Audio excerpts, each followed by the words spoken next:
রাত প্রায় 2টো। তামিম ল্যাপটপ বন্ধ করে ঠিক ঘুমোতে যাবে, হঠাৎ ঠকঠক করে দরজায় শব্দ। সে চমকে ওঠে। এত রাতে কে আসতে পারে? দরজার কাছে গিয়ে জিজ্ঞেস করল, কে? কোনো উত্তর নেই, শুধু ধীরে ধীরে দরজার নিচ দিয়ে ঠান্ডা বাতাস ঢুকছে। তামিম হ্যান্ডেল ধরতেই ভেতর থেকে হালকা চাপ দেয় কেউ।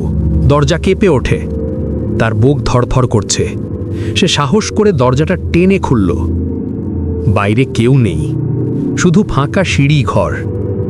তামিম ভয় পেয়ে দরজা বন্ধ করতে যাবে, ঠিক তখনই পেছন থেকে আস্তে একটি কণ্ঠ শোনা গেল, দরজা তো আমি ওপাশ থেকেই খুলে দিয়েছিলাম।